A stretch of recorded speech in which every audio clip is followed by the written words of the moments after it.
Initiating moisture.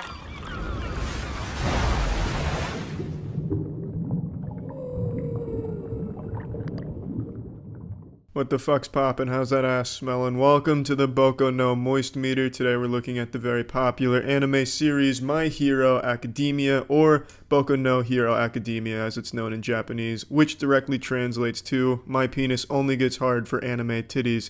Now, Boku no Hero Academia just finished its third season, so I figured I'd do a Moist Meter for the show thus far. Full disclosure, I haven't read the manga. I don't really read manga anymore. When I was younger, I was a bit of a manga maniac, but not anymore. As I began to grow older and evolve into this mountain of masculinity you see before you today, I started sprouting more hair on my chest and my nipples, and I discovered I much prefer seeing the content come to life in animation as opposed to just a flat page. Now, My Hero Academia is a great fucking show. It's a show about Deku, who is a quirkless hero in a world where quirks mean everything. Everyone has one. It's very rare that you don't have one. Quirks are superpowers, basically. The whole world has superpowers to different degrees, and the whole society is built around the idea of being protected by heroes, one in particular, All Might. And the show is about All Might losing his powers but passing it down to Deku, and Deku rising up to become the world's best hero and save the world from evil and villains and shit like that. It's not a unique concept or anything like that. It's not like fucking Isaac Newton was revived from the dead, and instead of proposing gravity, he instead proposed the My Hero Academia anime plot. It's not deep, but it's fucking fun, and it's a lot of fun to watch unfold with really interesting characters that are well designed with some really imaginative superpowers, quirks. And it leads to a lot of fun fights between hero versus hero, hero versus villain. It's always a joy when the show gives you a fun fight to watch, because the animation is second to none and the fights are fucking great. And each fight is always accompanied by an even greater soundtrack. This show has some fucking bangers. I love listening to the soundtrack of the show even when not watching it, which I don't do for many things. It just really makes you feel empowered, like you want to fucking punch your ass through a wall or something. Like you want to take your fist and just jam it through 15 inches of pure adamantium vibranium concrete.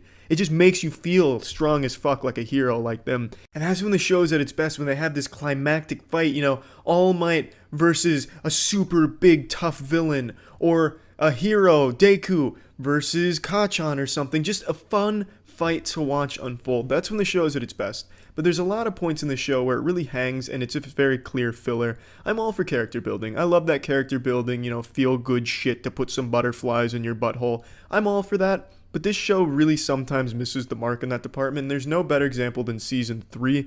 The second half of Season 3 is downright just awful, almost insufferable to me. First half I thought was great, but the second half, right when they start doing the provisional licensing shit, I just lost so much interest in even bothering finishing the season. Obviously I did because I love the show as a whole, and I know it gets better, but it was just so boring. The provisional licensing thing was, the heroes, the main cast of characters, they have to go through this test to get a license to be able to use their powers like the professional heroes do. That's very low stakes, and the tests weren't fun to watch. It was, you have to talk to some, survivors of a tragedy. Okay, that's cool. Okay, you talk to them. Great. You kind of fight some people. Not really. Okay, that's not really fun to watch.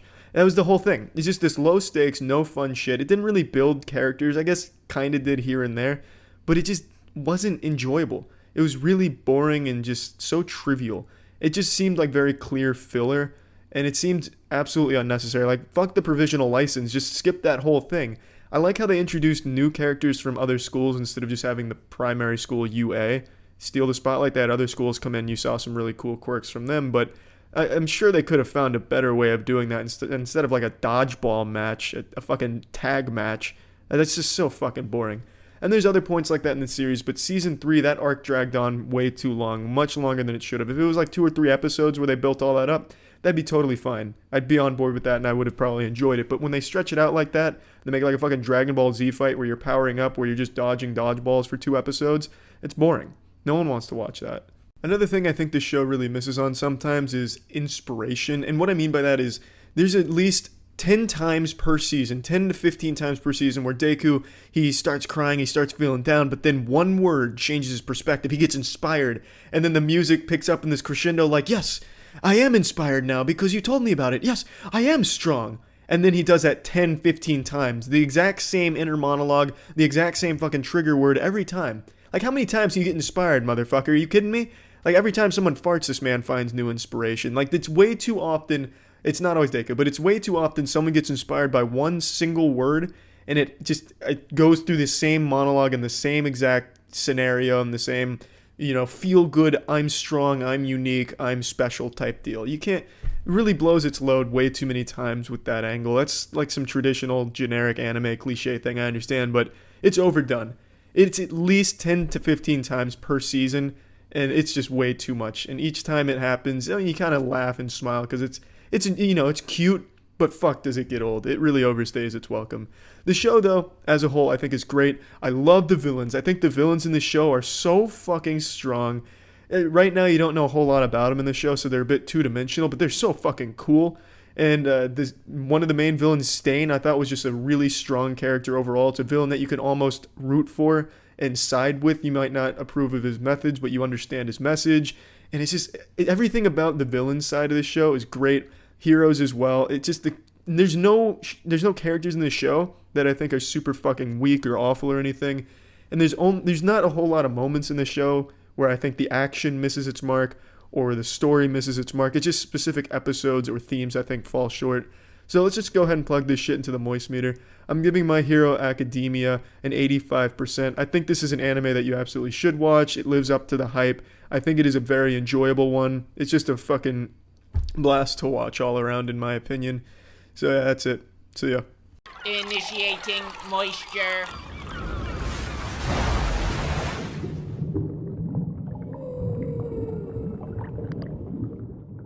Welcome to the Moist meter. It's me, the avatar of Greece, the unshowered specimen of pure filth. Over 24 hours without a shower, feeling real stinky, delivering another anime Moist meter, this time for Attack on Titan. Season 3 just ended, so I figured I'd do a Moist meter for the whole show. I think Attack on Titan is a must-see anime, even if you don't like anime, or even cartoons. I remember when the first season came out back in college, my roommates, who never watched anime, they were way too cool, I like football, I prefer the pigskin, not these fucking titties, cartoon 2D stuff. Then I'd come into the room and they're fucking watching Attack on Titan, embarrassed about it. Oh, bro, I was just flipping through the anime.com, fucking weirdos making fun of them. But what I'm saying is, it was a show that captured the audience that isn't just anime lovers. It was a season that was so good that the general populace really got drawn in. For a good reason, because it's almost a masterpiece. There's a lot of low points in season 1, in my opinion, but it's super fucking good. The animation in Attack on Titan seasons 1, 2, and 3 is a fucking stellar. Outstanding. The action scenes are the most stylish and beautiful in all of the currently airing anime. The animation is just leagues above others, and that's my biggest compliment to the show. It's so fucking great when you get this high octane, fucking Spider-Manning around these naked giants and then slashing their necks. It's so fucking fun to watch. And on top of that, the show has a fucking interesting story to tell, a really interesting story to tell. It doesn't always tell it very well, but the story is good enough, and they do a good enough job to keep me fucking scratching at my neck like a meth addict going through withdrawals, waiting for more answers to the questions it proposes. You always want to learn more about the universe in Attack on Titan and about the characters. I don't think all the characters are that great. I even think the main character, Eren Yeager, is a bit underwhelming. He does a lot of sulking and, self-pity. Oh, fuck, my dick's so small, I have to keep the lights off because girls will laugh at it. I'm just not good enough. Why was I chosen? I'm not worthy. And then I'll have like a eureka moment and get inspired. It's 3.5 inches of steel and bravery. It's enough penis for any girl. I am the one. I can do this. And then he goes and does his job. There's a lot of that, and I don't care for that much. So I think he's not a super great character overall. But there are a lot of good characters in here. I think Captain Levi, for example, is a fucking great character. Well-rounded, super fun to watch. It's a really good show overall. And a lot of those, pinky out, anime, Puritan nerd, soft dick in hand nerds like to criticize Attack on Titan and think anyone that likes it is some type of Cro-Magnon who has poor taste. But I don't understand why. The show is just really good. Even if you don't like anime, it's a really good show. Even if you don't like a good story, the action is really good and worth it to sit through the story. Now, that being said, there's a lot of exposition in the episodes, and that's kind of a negative. Even though I love the story, it's a bit of a negative because Season 3, for example, the one that just wrapped up, there was so few action scenes in here it was almost insulting. It seemed like it kind of forgot what kind of show it was. There's entire episodes where it takes place in 3 rooms total, just talking back and forth. It's not exactly filler because you learn very important details about the characters of the story, but it's not super fun to watch either. You're just being lectured. It's like you're sitting in a college classroom learning about like microbiome or something. Now, that's not to say I think season 3 is bad by any means, because I did enjoy it, but when you look back on season 1, which had the perfect balance of a lot of really incredible jaw-dropping action and story, and then you look at season 3 where it seems like they ran out of money and could only animate standing still, face scenes and mouth movements, it's sad. Because you want more action, and there is some, and when it's there in season 3, it's still really good. But you always want more. You want story with the action. That's what the show was built on. That's why season 1 was such a huge success in every part of the world. That's why so many people that don't even like anime fell in love with it. It is just really fucking fun. But it's not fun to watch the characters just stand in a fucking football huddle, divulging information to each other. That's kind of boring to watch, and it's a bunch of flashbacks, which also are not that fun to watch. Season 2 also kind of fell victim to that, not as badly. I thought season 2 was pretty strong, even though a lot of people disagreed. I thought it built up to something really big, and then that something really big happened at the end, and it was very worth it. Season 3 felt like it was building up to something really big, and then it just ended. It ended on a very slow episode. It ended on a cliffhanger at the end of the episode, which was kind of just upsetting, because I hate that kind of shit when you leave a cliffhanger like that, especially on the back of a boring episode. That's just kind of a slap in the face. But, and I understand why, because they divided the season in half. It's coming back in 6 months. I get it. It's not the end of season 3. It's season 3.5's coming up, but still, why? It's just not a very interesting way of concluding season 3, and a lot of season 3 was just not that fun to watch. The story's great, though, so learning more about it's always nice, but there had to be a better way of going about that instead of animating full episodes where nothing fucking happens except talking. But overall, I think Attack on Titan is an absolute must-see. It does a perfect balance of despair and hope. You get to see some really, horrific things, and you get to see some really impressive reactions from the characters that seem so lifelike.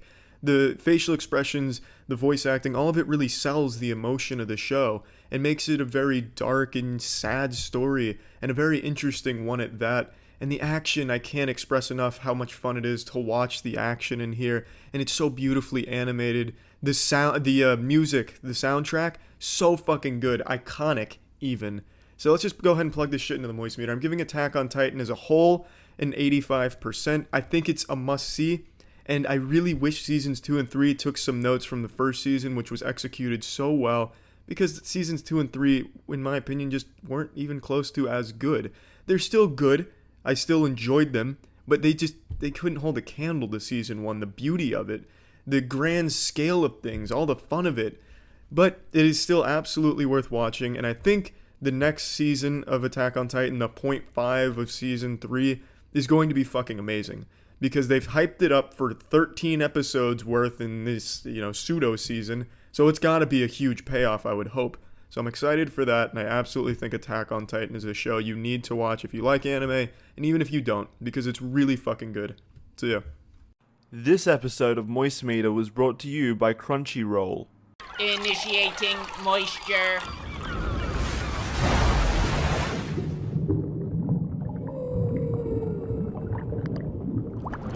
Dr. Stone I find to be an incredibly unique anime and just general show with an idea and premise I've never seen explored successfully in any medium. I fucking love Dr. Stone.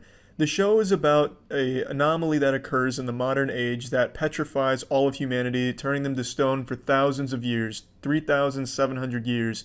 After 3,700 years, the protagonist named Senku wakes up, and Senku is like Google waking up. He has the accumulation of 2 million years worth of humanity's knowledge at his disposal. He's the preeminent prodigy of science. He knows everything there is to know about building shit and making shit. And what he wants to do is bring humanity back and back into the modern age, starting from literally nothing. Bare ass, naked, full asshole out, wants to bring humanity from that point all the way to the point where we've got television, porn, all of that again.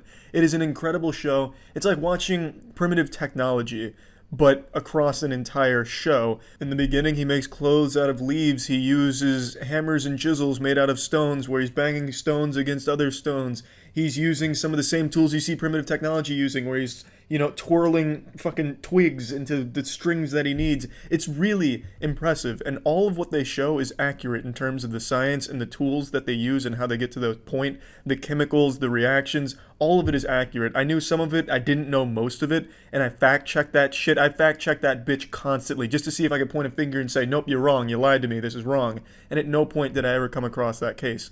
All of the science they show here and everything they make, they tell you how they do it, and it is all exactly how it is done, which I find to be impressive. When I first went into this show, knowing the premise, I thought I was going to be making a whole bunch of leaps and shit using magic, out of nowhere. One episode, Senku's got his cock and balls out because he's butt-ass naked after being unpetrified, and then the next episode he's got fucking Home Depot tools at his disposal, and he's using a power drill to set up the first RGB gaming keyboard. I didn't know it'd be step-by-step from ground zero, making the tools, then making the shit with the tools and building upon that foundation. And every step of the way, it was fascinating. It was genuinely educational in a very fun way. And as the show progresses, there's more and more characters that get introduced, and obviously none of them are up to Senku's level of understanding science. Some of them don't even believe science is a real thing because they're in this primitive world where there is no science, there is no technology, and Senku's the only one that can bring it back.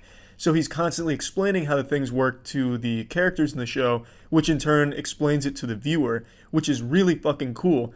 Teaching you how to make goddamn fucking, I don't want to spoil anything, but making some really impressive shit, teaching you how electricity and shit works. Like, it's really crazy.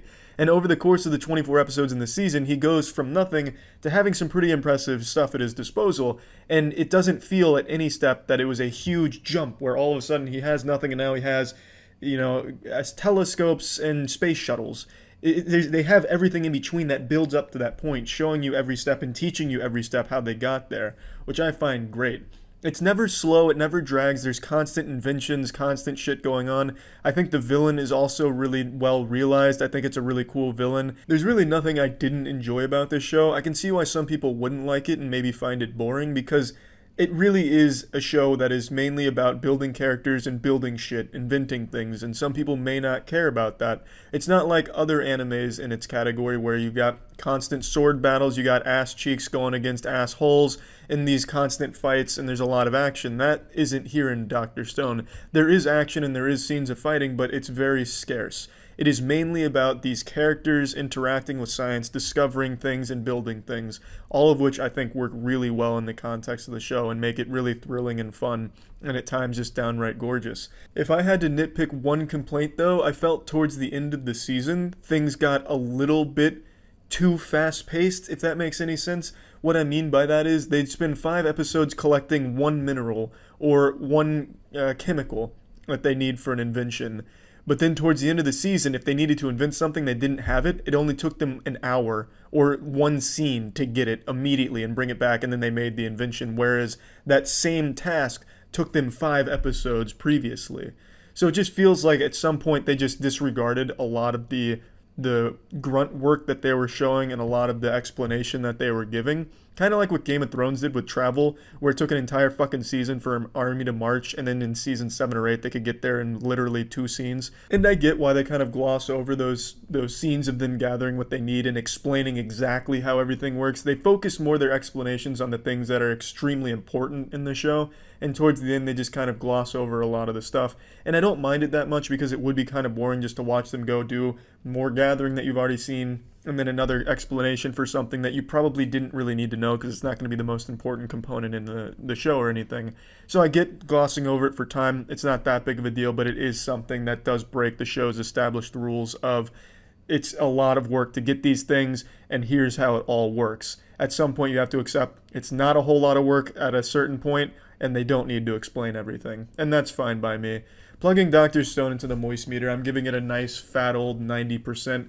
This is probably my favorite anime of the year, but I imagine it'll be kind of divisive for people who either aren't into anime or only into a certain kind of anime, because it is very different. It is an extremely unique show. Some of the characters aren't overly unique in the genre, but overall the show itself has its own very niche identity. And I think it's great. I really, really enjoyed it from start to finish, and I can't recommend the show enough. Really fucking good stuff. Now, during streams when anime gets brought up as a conversational topic, they always ask me where I watch it, where I watch my anime. I've always watched anime on Crunchyroll. I find Crunchyroll just to have the best catalog of anime. Pretty much anything that comes out is going to be on Crunchyroll, and almost immediately as well. Dr. Stone, Fire Force, Demon Slayer, all of it just right there. I don't have to search the web endlessly waiting to try and find something that works. Crunchyroll not only works, but its catalog is just so massive you can pretty much find any anime you've even been moderately interested in watching. There's also Crunchyroll Premium that lets you watch all anime totally ad-free, and let's be honest, no one wants to sit through an ad when they're watching a show. Also with Premium, you never have to worry about the quality being anything less than superb, top-of-the-line, state-of-the-art, glorious 1080p, chakra vibrating levels of quality. Also, with Crunchyroll Premium, you get the anime an hour after it airs in Japan, so it's quick, and the subtitles are professionally done instead of just a small team of high schoolers getting together to subtitle as a hobby. It's fantastic. So if you're interested, you can use crunchyroll.com/penguinz0 to get a free 14-day trial for Crunchyroll Premium. Crunchyroll.com/penguinz0 if you're interested in the Crunchyroll free trial. And yeah, thanks again. See ya. Initiating moisture.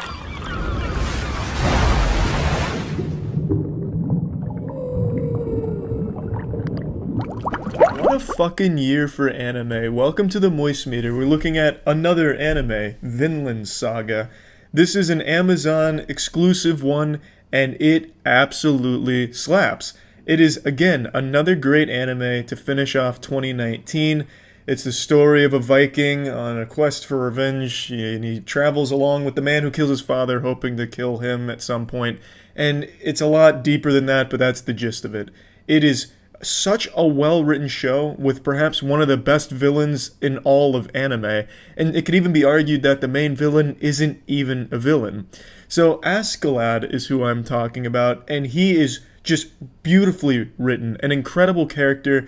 He's at some times your comical mustache twirling, I will behead you for the sake of entertainment, ha ha ha, kind of villain. But then other times they give him so much depth to give context to that side of him, and it's just really impressive what they've done with that character. Thorfinn is arguably the protagonist, but it's hard to say because I also could say Askeladd is the actual protagonist of the season. It's just a really great dynamic between Thorfinn and Askeladd, and I think both characters are really, really strong, especially Askeladd. The whole season, I was worried it would drag, but at no point does the season ever drag.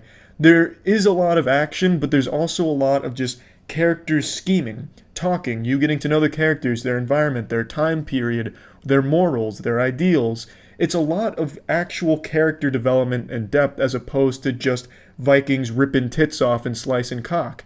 It is a lot more than I expected. And I also want to point this out, this is the first anime I've ever seen where I never skipped the intro, at least in the first one. Survive Said the Prophet did the intro for the first part of the season, and it's such a banger. That song absolutely bangs. I never skipped it because it was so good. I didn't care for the second song they used in the second half, so I started skipping it then. But when they were using Survive Said the Prophet, I was fucking bumping my fist to that shit every time. It was just a really, really great show, and I really enjoyed it. The animation was top-notch. When there was a fight, it was really well animated. I didn't think at any point that it felt cheap. There wasn't any times where it was, a still image with a moving camera, like One Punch Man Season 2 or some shit. It really felt very full of passion, and like they wanted to come out here and make something memorable, and I think they absolutely did. I think Vinland Saga is one of the strongest of the season. It's hard for me to say if it's the best of the year, because I really, really like Dr. Stone, and the new Attack on Titan was great too.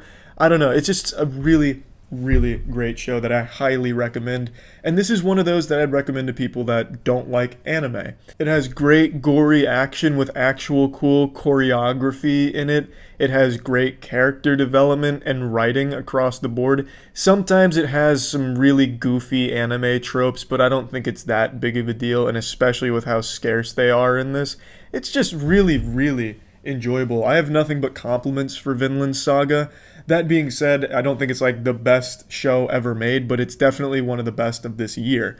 It is really enjoyable, so plugging Vinland Saga into the Moist Meter, I'm giving this bad boy a fat 90% again. The only reason I wouldn't give it a 95%, I'm going to go ahead and justify that, is because I can see why people would maybe lose interest in the historical aspect that they try and capture at some points. Because, again, a lot of it is like there's this priest who just likes to get drunk and talk about love. I can see some people getting very turned off by that. So I can definitely see some negatives some would have. I didn't have any personally, but looking at it through other perspectives, I can definitely see some parts of this dragging for some people, because there is like 3 episodes of just straight walking across some terrain and characters talking about love and what it means to be a warrior. And to some people, that's not the most entertaining thing in the world, but I think it is an extremely strong show that I enjoyed from start to finish, and I kept waiting week by week to see what the next unveiling in the show was.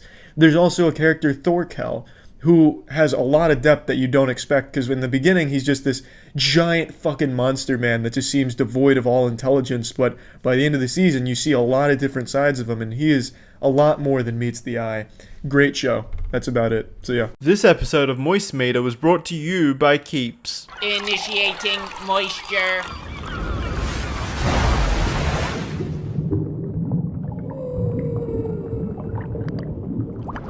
Welcome to the Moist Meter. Today we're taking a look at My Hero Academia Heroes Rising. This is the second movie from the My Hero anime franchise, and the first one was great. This one's even better, I think. Now, it's not canon, and I'm of the firm belief if you're gonna make something that's not canon, just go fucking hog wild with that shit. I don't care if it makes sense, just make it fun and over the top as fuck. Bring in time-traveling space pirates. Have the main characters steal the Fist of God. I really don't care, because it's not canon. Just make that shit memorable. And that's exactly what this movie does. I'll get the only negative out of the way about the movie. The narrative, it's weak. The narrative's not great, but what the narrative does is it allows the stage to be set to have every member of the class come in and showcase their talents and their quirks and have them work together, team up against these 4 new villains, which are all pretty cool. And I really like that they're bringing the class as the front row and center, because as the anime progresses, naturally they're dialing in on the main characters and focusing there, so you're seeing less and less of the side characters. So it's nice to have this movie bring them back into the spotlight and show you that, hey, you know, they're not useless. They can do some cool shit. I mean, a couple of them are useless, but for the most part, they can do some cool shit. And that movie shows it, and I love that. But the narrative, it's not great. It's really not, especially towards the end. Towards the end of this movie, they are really pulling some fat shit out of their ass. They're going 2 fists deep and just yanking as much shit out as possible. It's really fun, and man, that final fight is super beautiful to look at, but it makes no sense. And when they try to explain some of the nonsensical shit, it's weaker than a 20-year-old condom. It is just, by all definitions, some ass pulling, which is fine because it's not canon, comes with the territory, and it just showed you some really fucking awesome shit. So it's not that big of a deal that they don't have a real explanation or excuse for why certain things happened. But I mean, fucking Deku and Bakugo died 15 times in this movie. Spoiler alert. When you see them on screen, their death is soon to follow, but they always get brought back because explanations. I mean, that's an exaggeration, of course, but it really is very silly in that department, which I think is fine, because it's not canon. As long as it's cool, memorable, and just an enjoyable experience, I think it really hits the marks that it's looking for. I do think if you haven't seen the show, there's really not a whole lot here for you, because part of the fun of this movie is seeing those characters that you haven't seen in like 2 fucking seasons contributing again, doing cool shit again, and I really enjoyed that. I felt like the gang was getting back together, you know, getting back on the ice, ready to play a couple more hockey games here in the big league. So that was really enjoyable. Another complaint I did have, there's 4 new villains introduced in this movie, but only 2 of them have any stage presence at all. 2 of them are just thrown away almost immediately. There's 2 villains in that group that I think had 3 lines of dialogue and 5 minutes combined of screen time. So just kind of wasted on those 2, because I think they were really cool and I think their quirks were pretty interesting that they didn't explore at all. They were just kind of used as a little fleshlight and punching bag tossed to the side, which I think is a bit of waste of potential. But the 2 villains from the group that did stand out really fucking stood out. They were really great, especially the main bad guy, 9. I think he was fantastic. Intimidating, menacing, and just a really great final boss fight. And that final fight lasts like 45 minutes. That's the bulk of this movie, is just the last fight, and it is beautiful every second of the way. And that's when all the heroes are really firing on all cylinders, doing some cool shit. I was very pleased with the movie. There is a lot you could pick apart, especially when you come to the narrative side of things and some of the decisions they made. But why the fuck would you? It's not canon in the first place anyway. So just let them have these explanations. I would have been totally fine if the way they excused it was at the end it was all a dream. I wouldn't have even fucking cared at that point. It was just a really enjoyable experience. The animation here and that final fight is gorgeous. Absolutely gorgeous. I'm a sucker for that kind of shit at the end where this climactic battle has like 9 different acts to it all over the course of 45 minutes, and then towards the final act they just cut everything and it's just ambient noise and music. I love that. I love that shit. Overall, very enjoyable. Movie was hype as fuck. Plugging this into the Moist meter, I'm giving My Hero Academia Heroes Rising a nice 85%. Very good stuff. And it right in line with the show. The show's good, movie's good, so it's nice that they are both good together. Neither one of them stinky, which is fantastic. Time we talk about something serious here, boys. Hair loss. Nothing to be embarrassed about, but it's also something you don't have to deal with. Statistics, and I'm not using these to scare you, but statistics say 2 out of 3 men will experience some form of male pattern baldness by the time they're 35. That is unacceptable, I say, especially when there's other options out there. I'm talking, of course, about Keeps.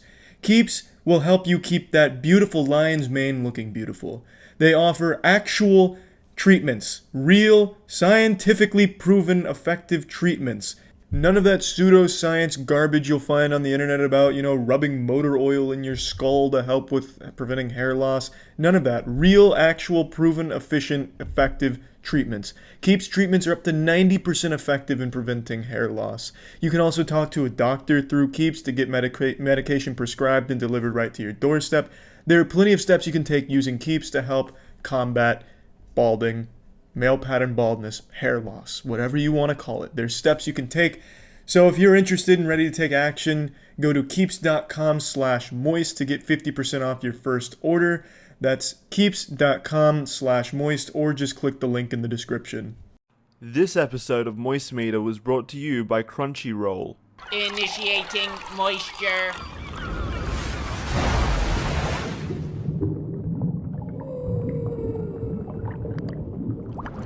Welcome to the Moist Meter. Today we're taking a look at Black Clover. It's actually been a little while since I've watched any anime, if you can even believe that, and I've had just kind of that empty feeling in my nutsack that only anime could fill, so I decided to check out Black Clover since it's been recommended to me quite a bit recently, which I find surprising because I remember when Black Clover first came out, everyone fucking hated it. I heard nothing but negative things about it. It was like Game of Thrones Season 8 for anime where everyone was shitting on it. So to see that it's turned around in such a big way, at least online, was surprising. So I definitely checked it out with an open mind and open legs, just spreading my cheeks ready to accept whatever I was about to watch. And I gotta say, it was good. I enjoyed it. Now, obviously, the worst part of Black Clover is its beginning. Like, the first 15 episodes are spent with the main character, Asta, just constantly screaming. And it definitely gets grating. And when I say screaming, I mean every time he opens his mouth, it's like you're listening to 2008 post-hardcore screamo music, like some fucking Silverstein shit or something. Every single time he speaks, it is yelling. It makes Dragon Ball Z look like child's play. The voice actor here has to have some superhuman vocal cords. He's like a fucking real-life X-Men with a mutation that gives him iron vocal cords to withstand all of this screaming. It is impressive, but also gets old kind of quick. Another thing I didn't really love right away was all the characters. I love the fact that they've introduced so many characters so quickly in the show. They give you like a very clear structure, like here's the upper echelon of powerful magic users, and here's all of these interesting characters that have these quirks. But one thing that I didn't like about it is how it falls into that anime cliche where if a character has a quirk or a little wacky thing about them, like, hey, I like birds, well, the only thing that fucking character ever does is talk about birds. They just become this embodiment of that one trait. For example, in this show, in the beginning, there's this character that really likes his sister. So anytime that character's on screen, he's talking about his sister, looking at a picture of his sister, jerking off to his sister, and just everything about him is sister-oriented. It just gets so tiresome. I really don't like that cliche. Demon Slayer did it too when they introduced all of those new characters towards the end where they all had something a little special about them, a little quirk. I don't like that. At least make the characters interesting from the get-go instead of just being like this fucking caricature for this one trait. I'm just not a huge fan of that. So there were definitely things in the beginning that I didn't like. A lot of people say how uninspired and lazy it is, how it just copies other things and borrows this and that from other things. And yeah, at no point does Black Clover ever really try and reinvent the condom. It just kind of very falls in line with generic shonen stuff. but it very unapologetically makes it the most shonen shit ever, just very geared towards action and really unrelenting cutthroat pace, which I think is fucking great. It takes all of these incredible things from the genre that you just like to see. Yeah, they're not the most creative or the most inspired, but having all of these elements from all of these other shows come in here, I think is really fun. It's constantly ramping up the stakes. It's constantly getting more powerful as, the power just continues to escalate. The tension continues to escalate. It's just a lot of really fun moments. There's just so many highs in this show that happen so often, it's hard not to enjoy watching it. Yeah, again, it is not the most creative of things ever made, but I don't think it needs to be either. It's not trying to make the wheel better or anything. It's just trying to take everything, put it in here into a nice, compact little fucking soup, and feed it to you. And it's a delicious little soup. I think it's a lot of good moments and a lot of really cool shit. And I really love the animation during its fights. I think it gets very creative in that regard. I like the way they portray a lot of the magic fights and a lot of the character interactions when it comes to combat. So I don't really have an issue with it not being a totally unique concept or unique in pretty much any area really, because it just takes all things that we enjoy and puts them into this one big pot here, this nice little cauldron of just shonen shit all packed in here. And it is enjoyable. And like I said, the beginning's not great. The beginning isn't the worst thing in the world, but it's not fucking great either. It is kind of a chore to get through the first 15 episodes, but after that, it really finds its stride. It really hits its highs and it keeps going. It doesn't stop. Like I said, the pacing in here is great because it is constantly just full throttle, nuts to butts, just a ton of good action and shit. The characters also get better as well. The characters, you start to grow on you. You start to learn little nuances about the characters and, their relationships to one another. So the characters also get better. They don't stay just like this 2D cardboard cutout of, well, here's one wacky trait. This girl really likes to eat candy, and that's all she'll ever do is just eat candy. There's a lot more to it than that. So it does get better. But yeah, the beginning is rocky. And it's not like the best shonen ever made or anything, but it takes elements from the best shonen and puts it into its own format and its own little world that it's created. And I think it works really well. So I do think it's a show worth watching if you just want some, fun little action-oriented shit. It doesn't make you really think too hard. It's not going to have you sitting there in profound thought with a, finger on your temple thinking, this is changing my worldview. This is very interesting. It's just going to be there holy shit, that dude's throwing some fireballs and hitting it like a baseball bat with a giant sword. It is just a really enjoyable show that does have some problems that I think a lot of people are going to roll their eyes at or, sigh when they hear it come up with just generic anime cliches and also some interesting decisions that I don't think play super well. I don't want to get into spoilers or anything. But anyway, plugging this into the Moist Meter, I'm giving Black Clover a clean 80%. I would recommend it just for something to watch if you're looking for some action and just some good animated fights and such. And some interesting characters that do get better if you just give them a chance to grow on you. So yeah. That's about it. Now it's time to talk about Crunchyroll. If you like anime, Crunchyroll is pretty much a must if you want the ease of being able to find high quality anime that's professionally subtitled. Its catalog is so huge. You can find pretty much anything you're looking for. It's where I watch almost all of my anime as well. They also have a new one called Tower of God, which is absolutely slapping right now. So Crunchyroll is just an incredible service when it comes to watching and enjoying anime. And with Crunchyroll Premium, you can get the newest episodes an hour after they're broadcast in Japan. You can get those bad boys right at home. You get it 1080p, ad-free, professional subtitles, of course. So if you're interested in trying Crunchyroll Premium, you can use crunchyroll.com/penguinz0 to get a 14-day free trial to give this bad boy a try, which I'd highly recommend. That's crunchyroll.com/penguinz0 to try a Crunchyroll Premium for 14 days, baby. So yeah. This episode of Moist Meter was brought to you by Crunchyroll. Initiating moisture.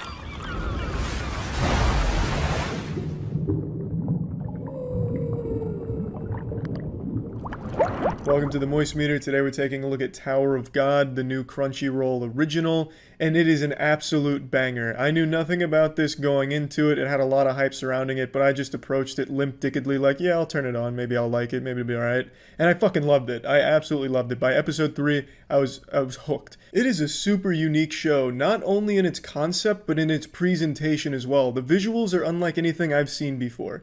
It's like they took a fucking sketchbook and just animated that directly without translating it to any other medium. It is stunning.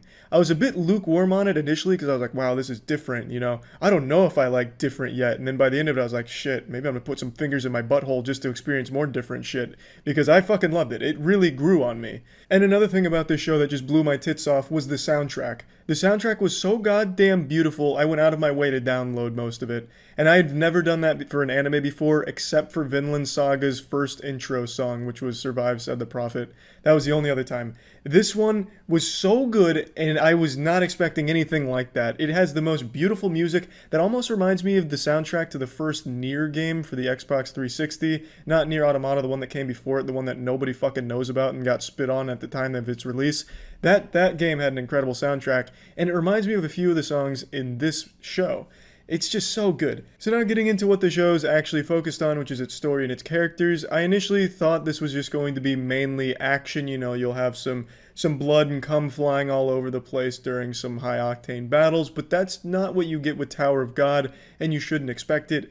The show is much more focused on telling you a very interesting story with really interesting characters that all have very unique relationships and pasts with each other as well. It's hard to explain because I'm trying not to spoil anything, because I think it's best to go into Tower of God totally blind and oblivious to it if you haven't already read it, because I think that was just the optimal experience. But in a nutshell, the story I think is super interesting. As the show continues for the 13 episodes that it has, you're getting more questions than answers. You're constantly getting new information that completely changes your perspective on what the tower could even be about. You know, what's at the top of the tower? What is even the purpose?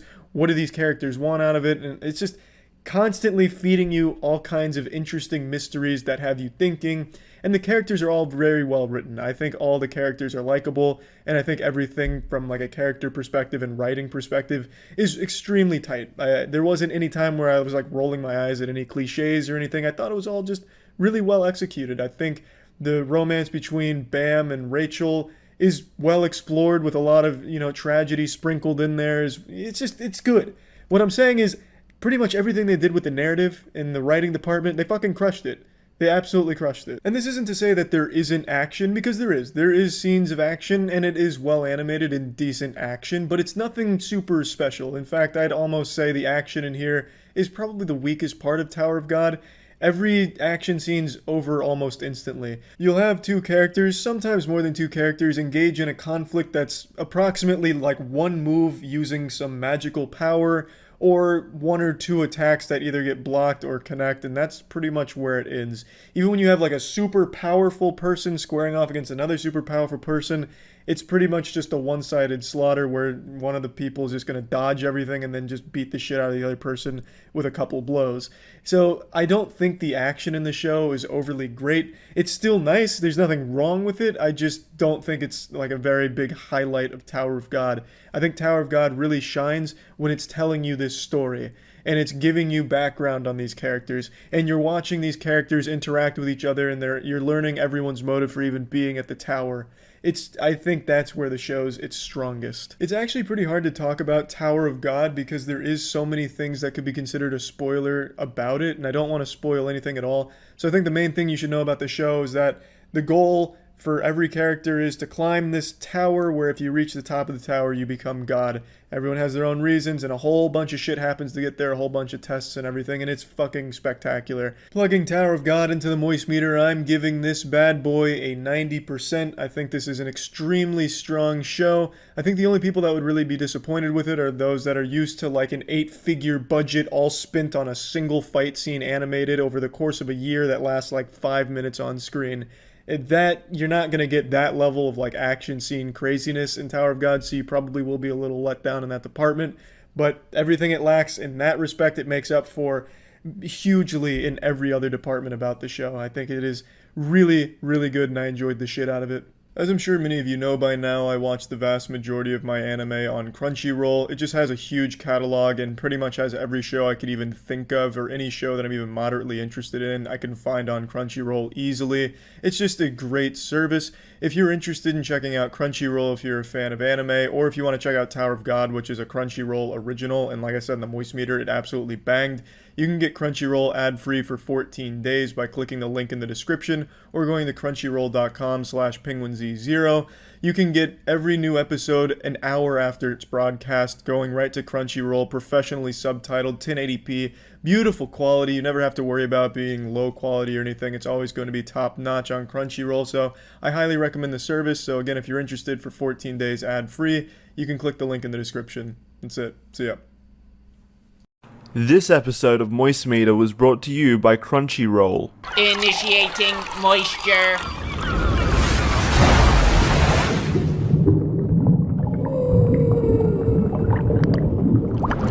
Welcome to the Moistmeter. Today we're taking a look at The God of High School, another webtoon turned anime, just like Tower of God. However, unlike Tower of God, The God of High School doesn't rely on like a super deep story, at least for this season. It relies on some full throttle, nuts to butts, high octane action that's animated beautifully, but at the cost of like character depth and writing. So let's just go ahead and get to the best part of the anime, which is obviously its fights. Most of what you're seeing in this anime is fighting. When it's not fighting, it's like there's some dialogue that's being sped up with a fast forward button because it goes at an absolute breakneck pace. Everything in this anime seems to just want to get to fights as quickly as possible and then finish those fights as quickly as possible. It felt like I was watching a Tekken 7 speed run.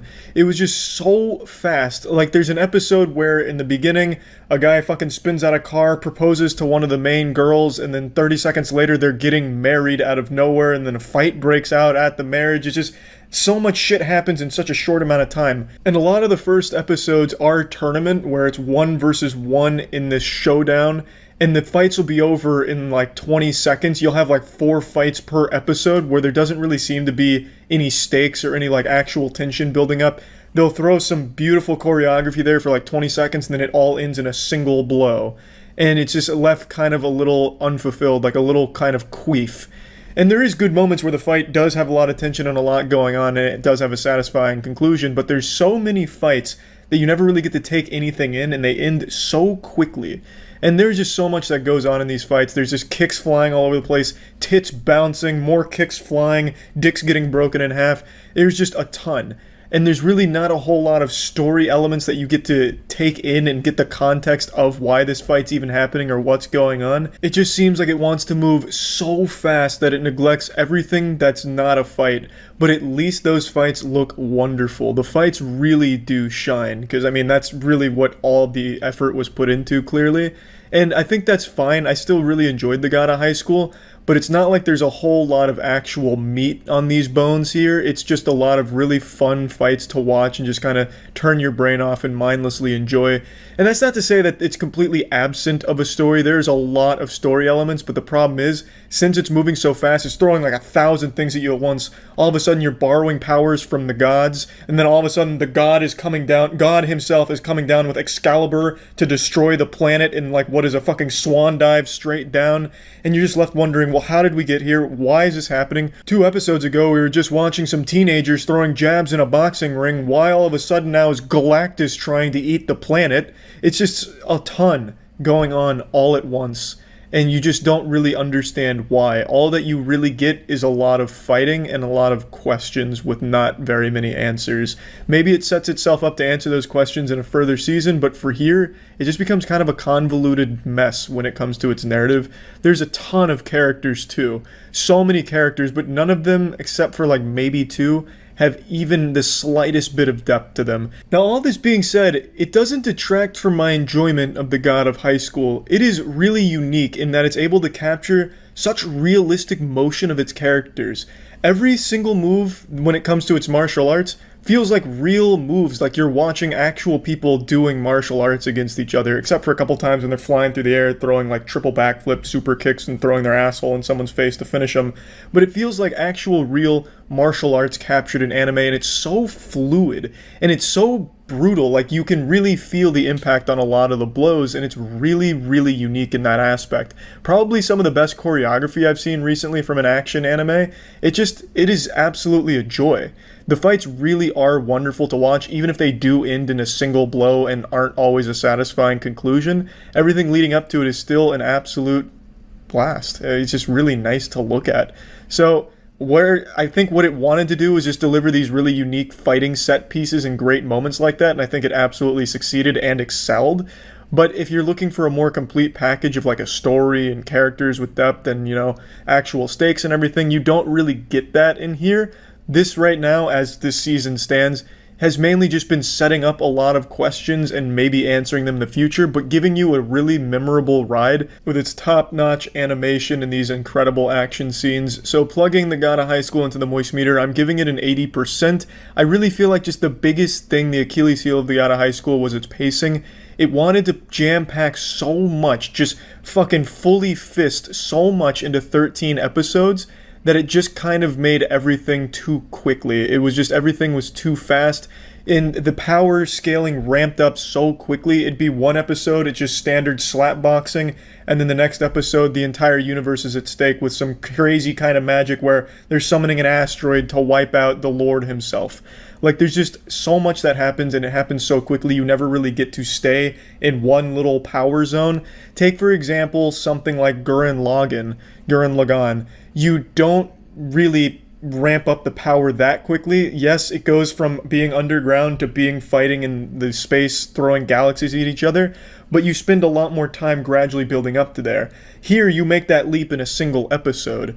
So it just moves a little too quickly for its own good, but man, it is a fun fucking ride just watching these incredible fights, and I'm excited to see more from it. I really do hope that it does have another season, and it maybe expands upon the narrative, and just give more fucking awesome fights, because there's really nothing else like the God of High School when it comes to its fights that I can think of off the top of my head. The animation is just absolutely superb. As I've mentioned in the past, I watch nearly all of my anime on Crunchyroll, and God of High School itself is a Crunchyroll original. It just has a huge catalog, so if you're a fan of anime or manga, it'll basically cover pretty much everything you can think of, and it's 2020, let's be honest, we're all fans of anime and manga, so Crunchyroll is just an extremely convenient, great service. And for those of you that really need to scratch that itch, there's Crunchyroll Premium, which gives you everything ad-free, unlimited anime and manga, everything in a nice, crisp, face-melting 1080p. New episodes hit the service an hour after they air in Japan, professionally subtitled. It's like an anime Christmas every day with Crunchyroll, so if you're interested in trying it out, you can go to crunchyroll.com/penguinz0 to get Crunchyroll ad-free for 14 days.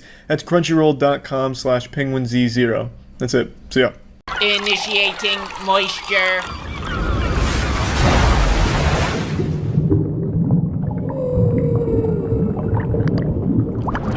Welcome to the Moist Meter. Today we're taking a look at Re:Zero, both Season 2 and Season 1, since Season 1 actually predates the Moist Meter, if you can even believe that. I know the Moist Meter is like as fucking ancient as the Tree of Knowledge back in the Garden of Eden, but it's been so long since the first season of Re:Zero that Moist Meter wasn't even around back then. So I'm just going to be taking a look at both of them briefly here, because I think Re:Zero is hard to talk about to someone that hasn't seen it without spoiling certain things about it.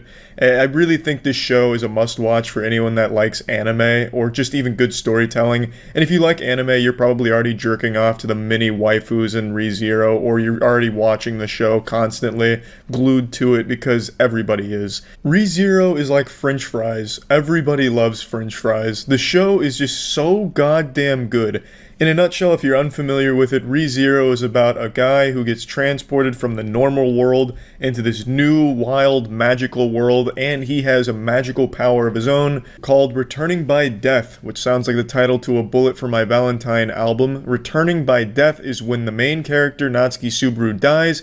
He reloads a checkpoint, and these checkpoints change throughout the show, so it's time looping. He time travels. When he dies, he comes back to a predetermined checkpoint that not even he's entirely certain of, because he doesn't know when they change, he doesn't know what's going to be counted as a checkpoint, so he's always left in the dark there, but he does get these checkpoints, and then he's able to loop time and start piecing together things about why he died, how to change that, how to save the people around him, and he goes through this horrifying cycle of dying and repeating constantly, just this absolutely nightmarish cycle with really brutal deaths. Natsuki Subaru gets absolutely brutalized, split in half, eaten alive, disemboweled, have his asshole ripped out of his asshole, have his fucking asshole ripped out of his mouth. Like, all kinds of bad shit happens to Subaru directly, and all the people around him face some of the most horrifying deaths. And it's up to him using this power of time looping to try and stop that from happening and to fix the things around him, save himself, save others. And it's through this time looping, this death cycle, that you really get to see so many sides to the characters.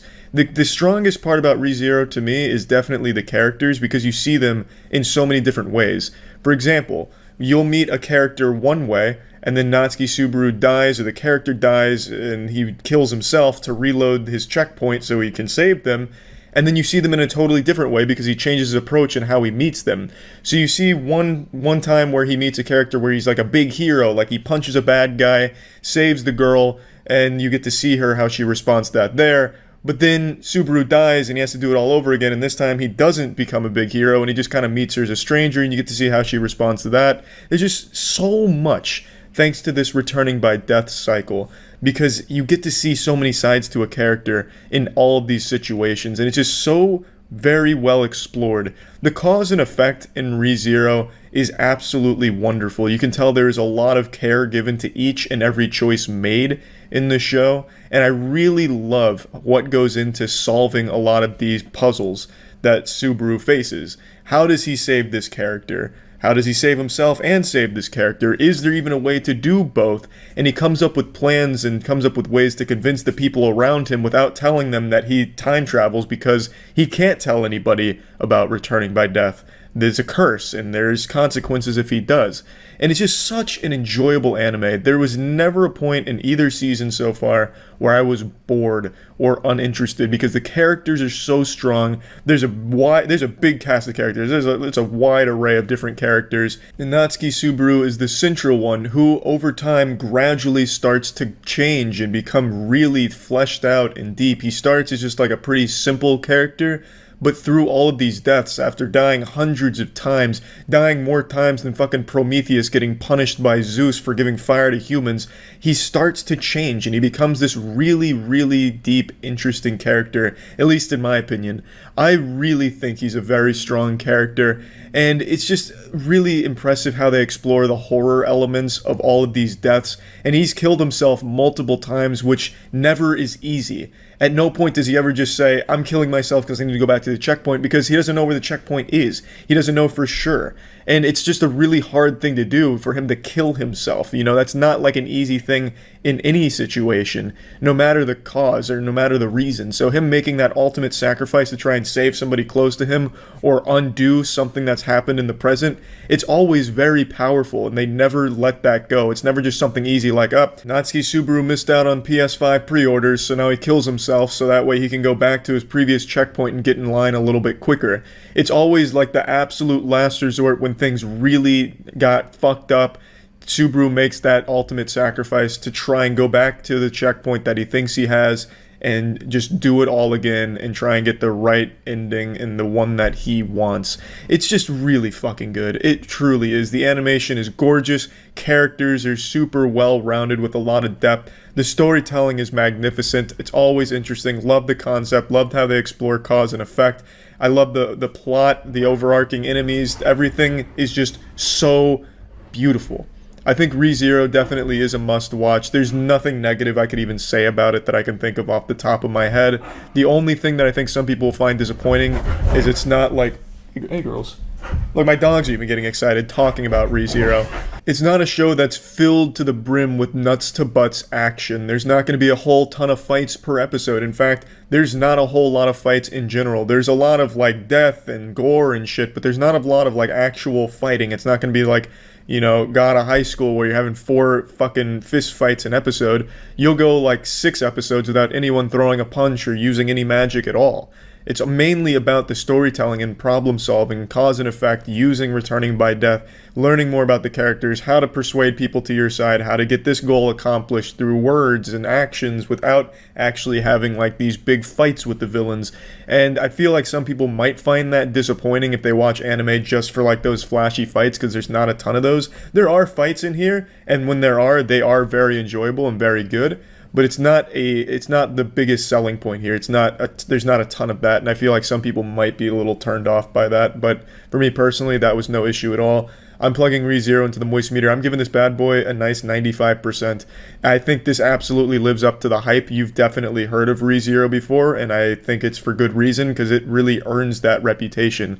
It's an incredible show. It's extremely entertaining. It is extremely well put together, thought-provoking, and just really well executed on all fronts. I fucking love ReZero. So yeah, that's about it. So yeah. Initiating moisture.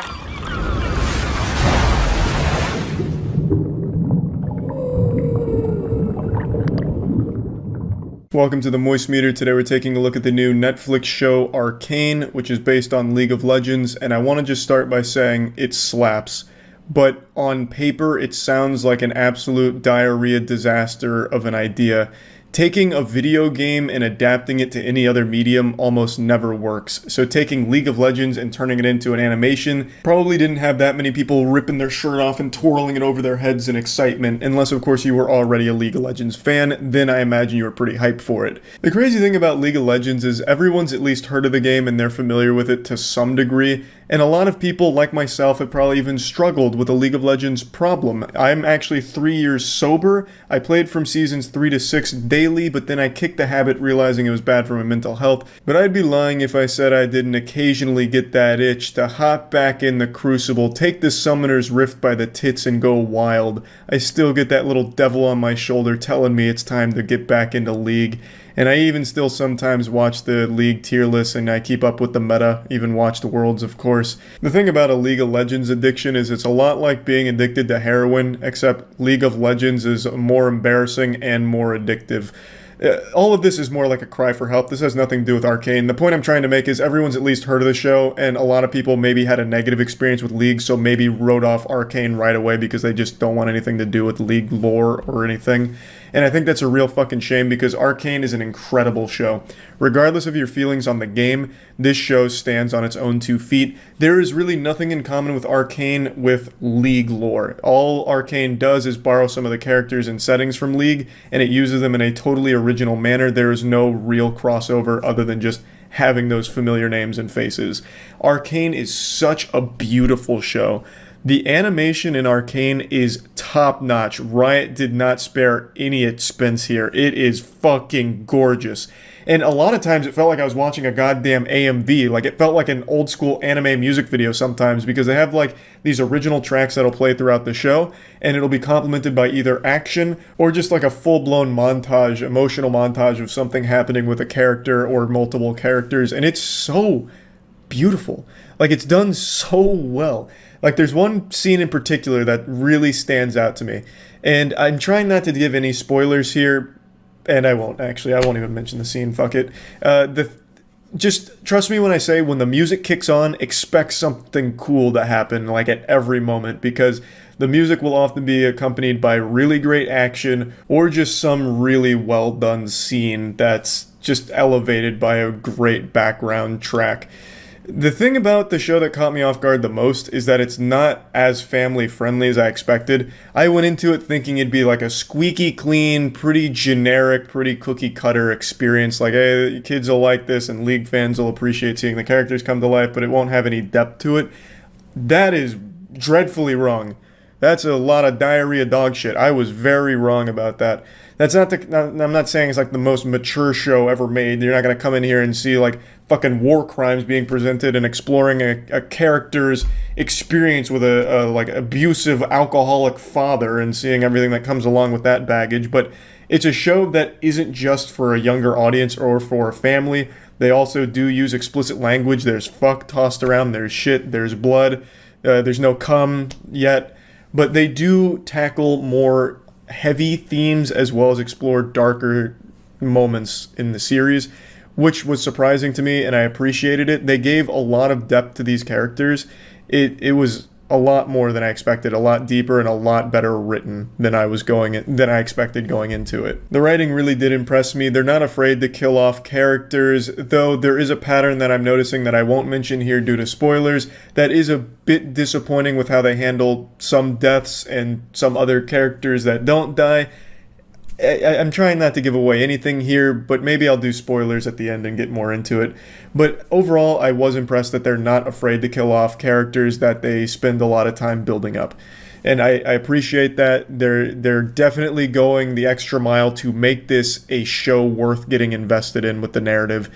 It's not some like lazily written garbage. The characters feel alive. The world feels alive. They did a great job of building this world. You're introduced to a lot of different areas and a lot of different people and places and different positions of power and how all of that is structured. It just works super well. I think the show really does a great job of bringing anyone into the narrative and getting them interested in the show. The action is also really good. It's so fluid. Like, they didn't cut corners here. It's not janky, and it feels pretty meaty, especially when Vi's delivering a fucking biblical beatdown on some bad people. They just truly didn't cut any corners anywhere. Even if you absolutely fucking hate League of Legends, you will still probably like this show. My girlfriend hates League, hates the entire idea of League, and really liked this show because the characters are well written, the narrative is good, and it is a beautiful show. The animation, I can't stress enough, is just visually gorgeous. And it's a very unique style that I haven't seen explored before, at least not thoroughly. I've seen a couple animated shorts in a similar style, but never a full show in the same style to this level, where everything is super fluid. Like, there's never any moments where characters are just standing still doing nothing. They're always moving. Everything is constantly in motion, and I can just really appreciate how much life that brings to the universe. I just don't have very many negative things to say about this. I do have a couple things that I'd like to bring up, though, and this is going to be spoilers, so a bit of a spoiler warning. It's going to be quick, but here come a little spoilers. The thing that I mentioned a bit earlier with death, the thing that they're making very clear is that League of Legends characters are the only ones that are unkillable in the show. Every character that has died so far is a character that has not existed in the game. But the game characters are still totally fine, still building, and I feel like that's a pattern that will probably continue for a while. Maybe I'm wrong, and maybe they come out of the gate swinging in Season 2 and all League of Legends characters just fucking blow up. They just get blasted by a plague or something. I don't know. But right now it just seems like they do not want to kill those League characters, which I obviously understand, but I worry that it might cheapen the narrative a bit if you just know these League characters are going to be fine for the entire show. Another thing that I'd like to critique a bit is I think they're trying to cram too much into too short a time period. Like, they're doing too much all at once, so some of the relationships just really get wild quickly. Like Vi and Caitlyn, they go from hating each other in one episode to being inseparable in the next. And I just feel like the show's missing that crucial building to that point, because it looks like they just flipped the switch and they went from enemies and really, suspicious of each other to being fully trusting and fully open to each other. Like, they don't want to ever be apart. It feels like they did so much all at once that this relationship didn't get a chance to get there naturally, and it just happened in one episode. Which isn't the worst thing in the world because it keeps the pacing fast, and this is a very fast-paced show, but I still just thought that was something worth at least mentioning. Spoilers over. Alright, and now there's still a little bit more I want to talk about before plugging this into the Moistcr1tikal formula. I would like to mention how great a job they did with the main villain here. I think the villain of Season 1 was so well done. They weren't just cartoonishly evil, they had some very evil moments, but overall it was a character that you could almost sympathize with, you could understand where they're coming from, and you'd be upset with the way they'd be getting there, but you could still at least see that the overall goal wasn't just some burn the world down, fuck everything. It was a character that had real depth, and by the end of the season, there was just a lot to appreciate with what they did with the villain. And I always like when a show is able to make a villain that you don't just absolutely root against at every moment, and that it's not a deep villain, just there to be a punching bag for the good guys to look great against. I like that they made a very good effort to bring that villain to life, and I think they did a great job. Alright, now let's plug this into the Moist meter. I'm giving Arcane a 95%. This is another rare 95, but I do definitely believe this is a must-watch show, even for people that don't like League of Legends or have no interest in it. This is a beautiful show, and that's a word I've used like 20 times already, but it's the best way to describe it. The visuals here, the animation is so good. It is a unique-looking show that delivers a great narrative to go along with it, and the action, there's always action, so if you're here just for like some good fights, you're definitely going to get that here too. It just has something to offer to everyone. It's a show that I feel the same way I did about Invincible, where I walked away from it being like, yep, that's a show I can see a lot and most people really appreciating. Arcane is just a standout show, and I think they absolutely fucking crushed it. I haven't had any interest in League lore in years, and I fucking loved it. I was also getting a little giddy seeing some characters I recognized come into the show, but that didn't, like, matter that much. If you don't have that connection to characters, it's not gonna matter, because they'll make you care about them through good writing. I just really liked pretty much everything about the show, and I'm super excited for Season 2 whenever that'll come out, so that's about it. So yeah. Initiating moisture.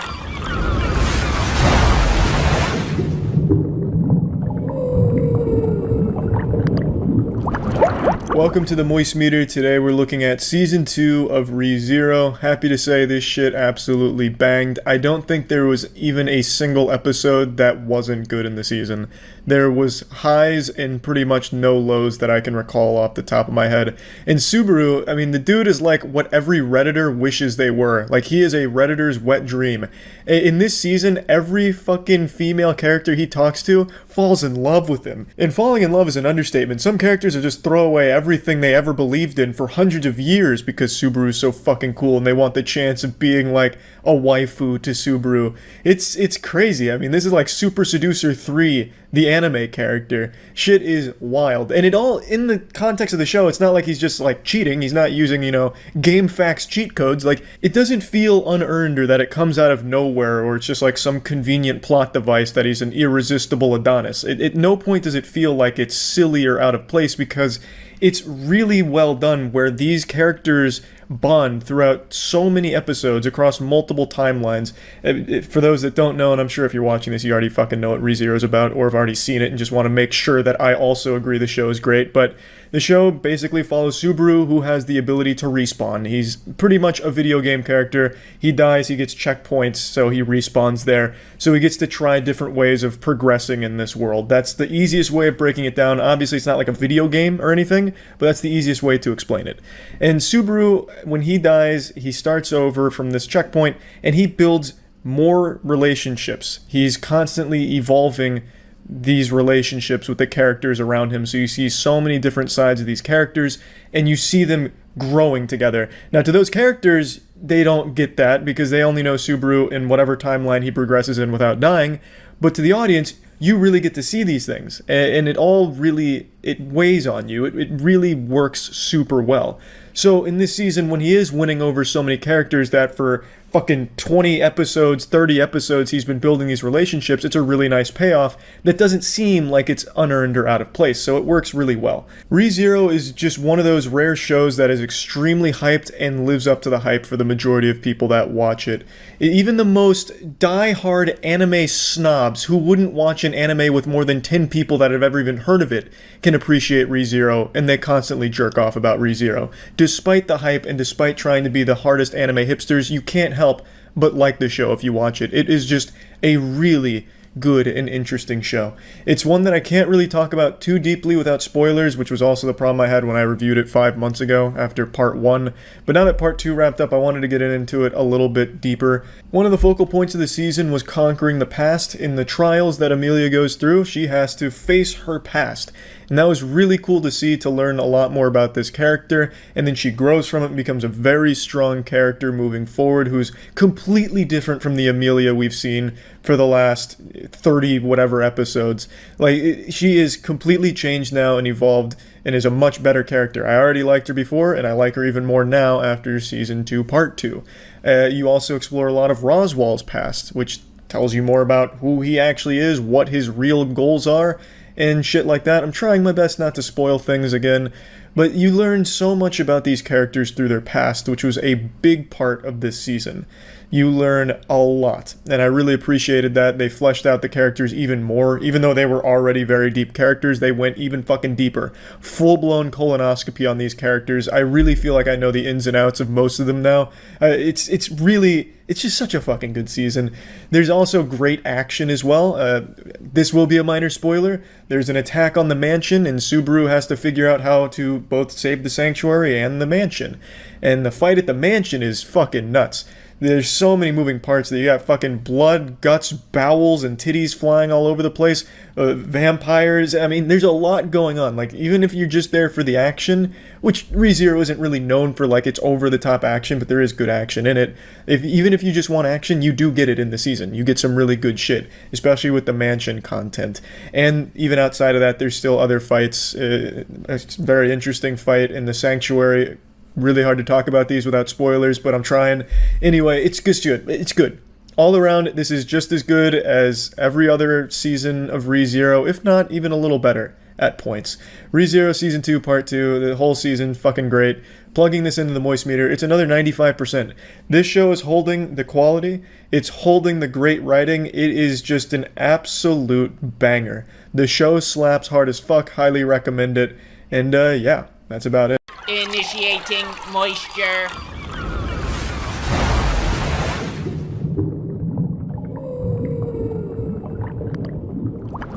Welcome to the Moist Meter. Today we're taking a look at Attack on Titan's final season. I think this show is going to be up there with some of the big anime greats. This is a show that everyone talks about. It's one of the few shows that pretty much trends on Twitter every single new episode that airs.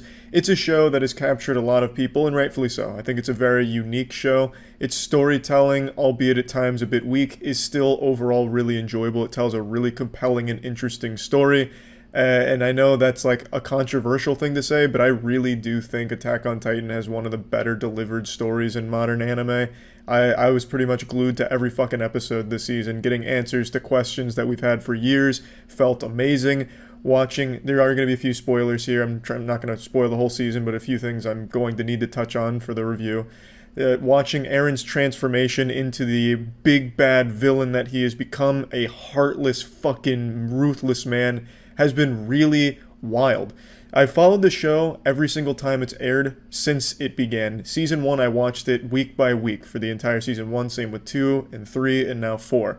So I really feel like over the course of fucking almost, 8-9 years now, it's really been kind of growing with the characters, and seeing where they've been ending up in the final season has been absolutely wild. I think they've done a great job with developing a lot of these characters and really making you care, and even taking them down paths where you feel really bad for them, or there's just a lot of things that I think they've done great with its cast of characters and its overarching universe. The biggest change this season is, of course, with Eren. Eren has become like the fucking boogeyman of Attack on Titan. If you don't eat your vegetables, your parents tell you Eren Yeager is gonna visit you. Like, he has become an actual evil person. He's done some fucked up shit, murdering children for the sake of furthering his own goals. It's absolutely a huge change from the character that we've grown to know and love over the years.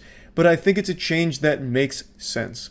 I really think Eren ending up where he is right now is a natural development for the character. So I'm totally fine with him becoming a fucking cult leader of the Jaegerists, leading this crazy militia and that's doing their own thing, going against the grain here and going against their island. I'm trying not to get too deep into spoilers, obviously, but it's very huge change from the old Eren, and I think it's done really well. And I think it's very brave to take your main character down this path, because you risk people not being satisfied. You risk people being turned off by it, because I love the character how he was. So the fact that you've evolved him into something different is a big risk that I think a lot of shows are afraid to take, but I'm glad Attack on Titan does go down this path. There's a lot of moving parts to the Attack on Titan universe, and I like that. I really like how they balance all of these things and they deliver a really compelling narrative. And on top of that, Attack on Titan has really great action. Every time Levi's on screen chopping up Titans, it's fucking beautiful. He's doing some crazy acrobatic maneuvers with his mobility gear, going fucking wild. The show, I think, just has it all. There are weaker moments in the series. I can't in good conscience say that this show is perfect, because the only thing perfect is anything Brendan Fraser is in, and Brendan Fraser does not appear in this series, so I can't say that it's perfect and flawless, because there definitely are moments where you'd roll your eyes, or maybe you just get confused, or maybe the exposition dump goes on a little too long. Attack on Titan does have a few episodes where it is pretty much just exposition between two characters, or even just in the head of one character. There's a lot of moments in the series like that that might turn people off if they're not drawn into the universe. But I really think overall Attack on Titan is an extremely solid show that lives up to the hype that it receives. I don't think it's overrated by any means. I know there's a lot of those big fucking Twitter hipsters. It's overrated. In fact, you should be watching this show that was made by a 4-year-old in Microsoft Paint. This is the better anime. I know there's a lot of that shit, but I really think Attack on Titan is up there with the hype. I don't think many people will be let down by the show.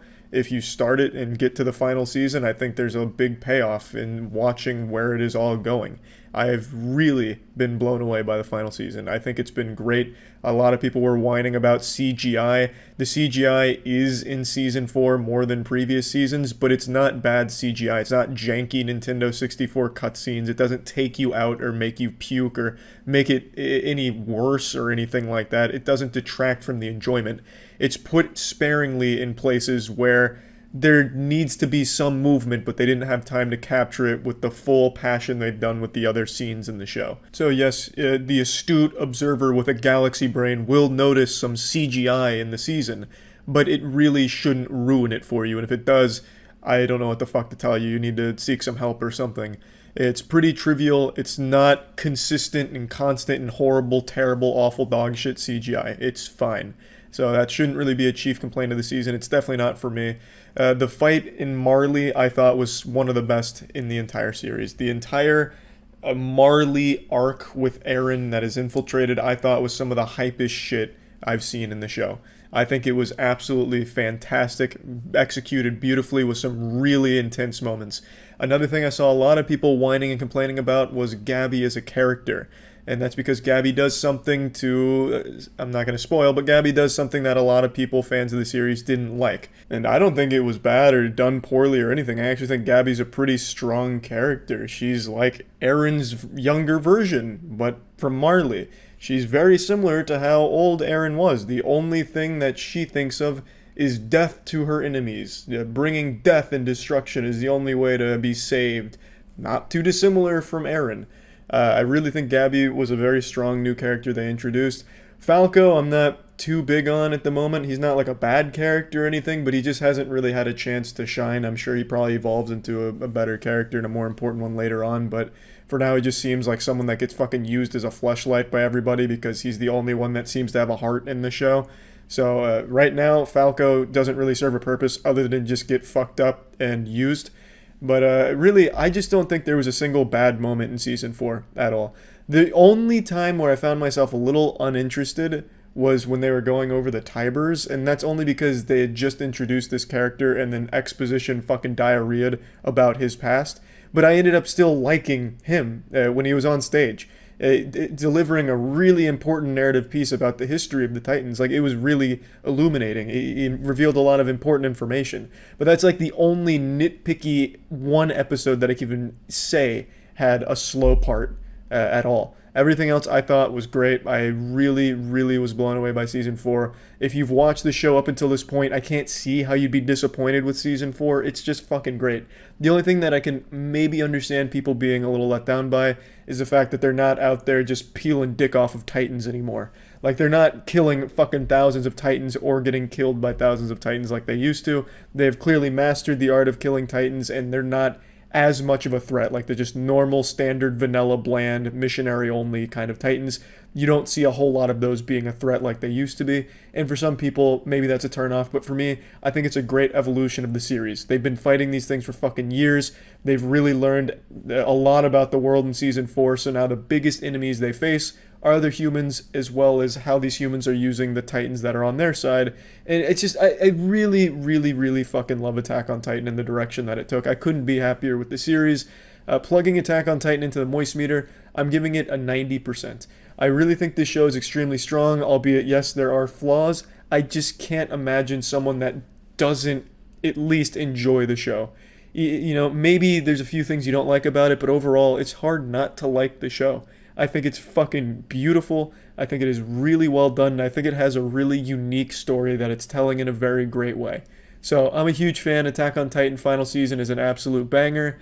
And yeah, that's about it. I'd like to talk to you about bar soap and the discomfort I've experienced in the past using bar soap. Just a lot of shitty chemicals that made me really dry and itchy after a shower. And then recently I found Dr. Squatch products. Dr. Squatch is changing the way men approach hygiene. It provides a natural, healthy product that'll make you smell and feel like a fucking man and a champion. So Dr. Squatch, the scent that I used that really liked the best was the fresh aloe. It smelled good, my skin wasn't dry or itchy, it felt real nice, so that'd be the one I'd recommend as far as the scents go. And it's just overall a much better experience using the Dr. Squatch bar soaps than any of the other ones I've ever used in my life. So if you're interested in trying Dr. Squatch to level up your shower game, you can click the link in the description below to get 20% off on orders of $20 or more at Drsquatch.com. So just make sure to click the link below if you're interested, and you can get 20% off on your orders of $20 or more. That's it. So yeah. Initiating moisture.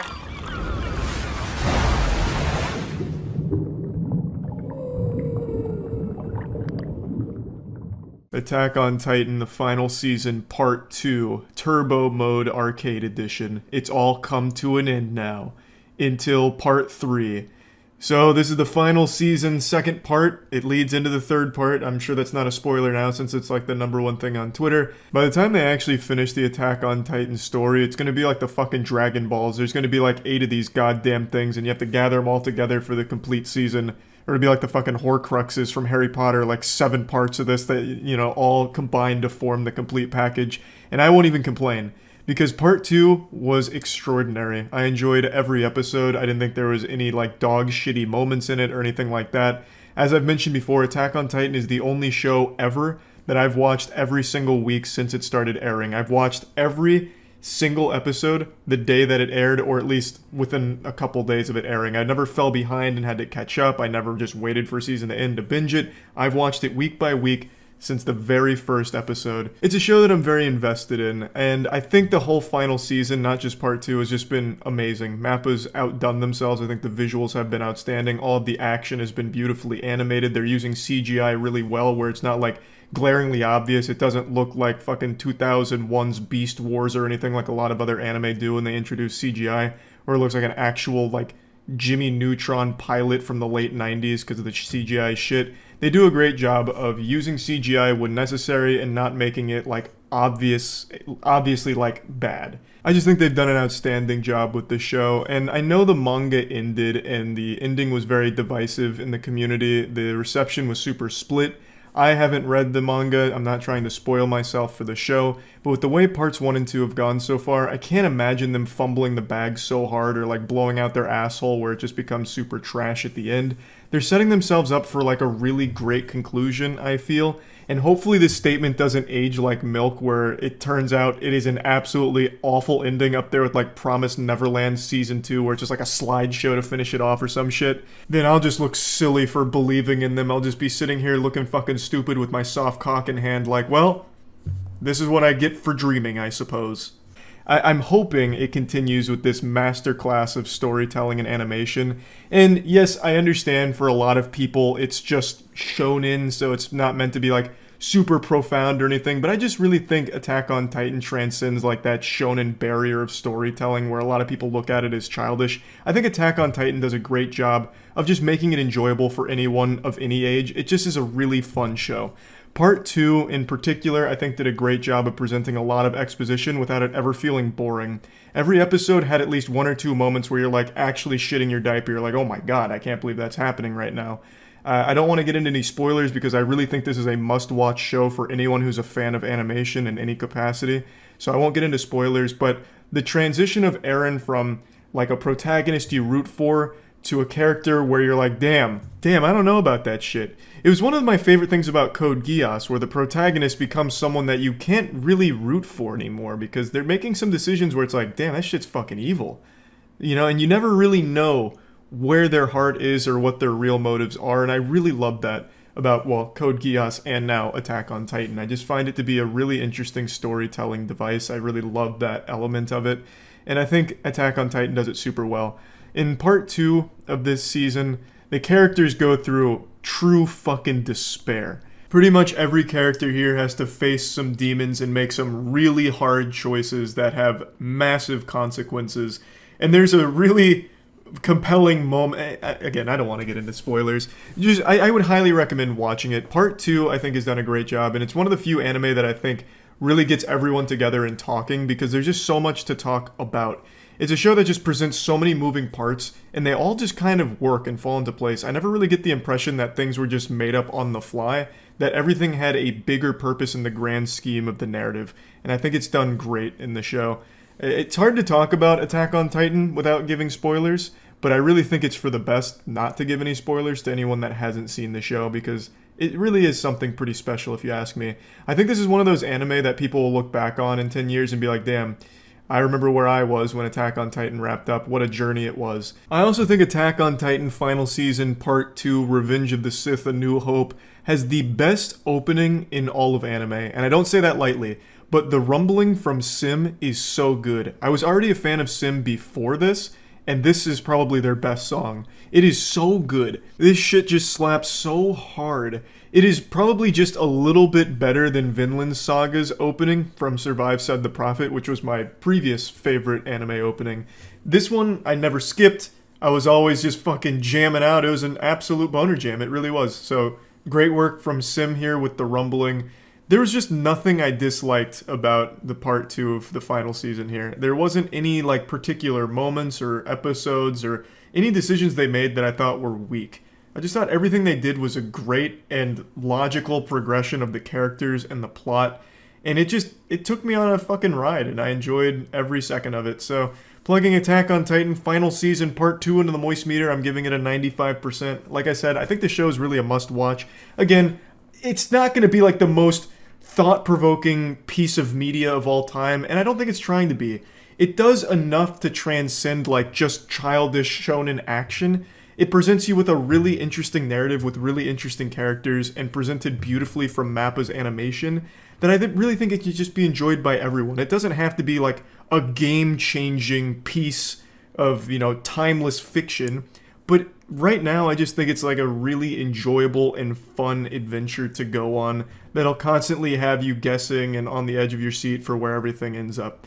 So I enjoyed it, and that's about it. See ya.